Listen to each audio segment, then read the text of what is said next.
அடுத்து என்னன்னு கேட்டா இன்னொரு ஹதீஸ், இதுவும் குல்ல ஐயாமி தஷ்ரீக்கு தபஹுன் அப்படின்ற ஒரு வாசகம், இதே வாசகம். அதாவது 11, 12, 13 குர்பானி கொடுக்கலாம், எல்லா நாளும் குர்பானியுடைய நாள் தான் அப்படின்னு சொல்றது தபுரானியுடைய மோஜமுல் கபீர்ல இருக்கிறது. இதே ஹதீஸ் தபுரானியுடைய மோஜமுல் கபீர்ங்கிற நூல்ல இருக்கிறது. இந்த ஹதீஸ்ல சுவைத் இப்னு அப்துல் அசீஸ் என்பவர் இதை அறிவிக்கிறார். இதே சுலைமான் இப்னு மூசா தான் அறிவிக்கிறாரு. எப்படி அறிவிக்கிறார்னு கேட்டா, சுலைமான் இப்னு மூசா அன் நாஃபி இப்னு ஜுபைரின் அன் அபீஹி. சுலைமான் இப்னு மூசா நாஃபி வழியாக அறிவிக்கிறார், நாஃபி ஜுபைர் வழியாக அறிவிக்கிறார் என்று சொல்லி வர்ற இந்த செய்தியில அடுத்து வர்ற அறிவிப்பாளர் யாரா இருக்காருன்னு கேட்டா, சுவைத் பின் அப்துல் அசீஸ். சுவைத் பின் அப்துல் அசீஸ் என்பவர் இதன் அறிவிப்பாளர்கள் ஒருவராக வருகிறார். இந்த வரிசையில் அவர் வருகிறார். இந்த சுவைத் பின் அப்துல் அசீஸ்ங்கிறவர் யாரு அப்படின்னு கேட்டீங்கன்னா, இவர் லைஸபி திகத்தின், இவர் ஒரு நம்பிக்கையான கிடையாது, நம்பிக்கையான ஆள் இல்லை அப்படின்னு இப்னு மொயின் சொல்றாங்க. அதே மாதிரி லைஸ ஹதீஸுஹு பிஷையின், இவர் அறிவிக்கிற ஹதீஸ் எதுவுமே ஒரு பொருட்டே கிடையாது, ஒரு கணக்கில் வராது, எந்த ஒரு பொருட்டாக எடுத்துக்கொள்ள தேவையில்லை அப்படிங்கிறாங்க. அதே இப்னு மொயின் இன்னொரு இடத்துல சொல்றாங்க, லைஸ பிஷையின், இவர் கணக்கில் எடுத்துக்கொள்ள கூடாத ஒரு ஆளு அப்படின்னு சொல்றாங்க. அதே மாதிரி புகாரி என்ன சொல்றாருன்னு கேட்டா, இந்தஹு மனாக்கிரு, இவர் நிறைய நிராகரிக்கப்படுற ஹதீஸ்களை அறிவிப்பாரு. அதான் ஹதீஸ்கள் அறிவிப்பார் பார்த்தீங்கன்னா, இதை தள்ளுபடி செய்யணுங்கிற அளவுல நம்பகமான அறிவிப்பாளர்களுக்கு மாற்றமாக அறிவிப்பார்.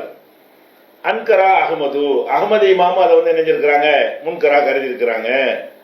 அதே மாதிரி லோபாவில் நூலில் என்ன சொல்றாங்கன்னு கேட்டா, ஃபி ஹதீதிஹி நல்ருன், இவருடைய ஹதீஸ்ல ஒரு ஆட்சேபனை இருக்கிறது அப்படின்னு சொல்றாங்க. அதே மாதிரி அகமது இமாம் இன்னொரு இடத்துல சொல்றாங்க, இவர் மத்ரூக்குல் ஹதீஸ், இவரோட ஹதீஸை விட்டுறணும்.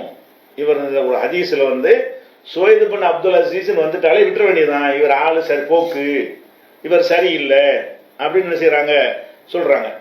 திருமதி என்ன சொல்றாருன்னு கேட்டா, கசீருல் கலத்திபுல் ஹதீஸ், ஹதீஸ்ல நிறைய பிழை தவறு சொல்லக்கூடியவர். ஹதீஸுங்கிறல சொல்வார், விட்டு கூட குறை சேர்த்து அடிச்சு விட்டுருவார்.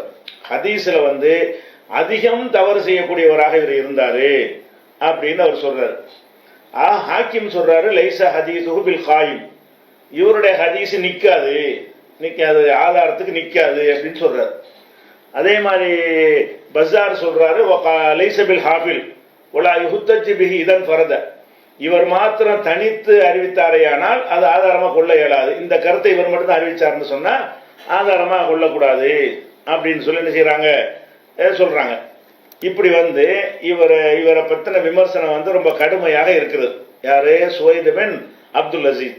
அப்ப தபுரானியில் வர்ற இந்த ஹதீஸ் எடுத்து பார்த்தோம்னா, சுவைத் பின் அப்துல் அசீஸ்ங்கிற ஒரு ஆள் தான் இதை அறிவிக்கிறாரு, இவரும் ஆளு சரியில்லை. ரெண்டு ஹதீஸ், அதாவது ஒரு ஹதீஸ் அகமதுலையும் பைஹக்கில 2 இடத்துல வரக்கூடியது, அது ஒரு 3 ஹதீஸும் போக்காயிடுது.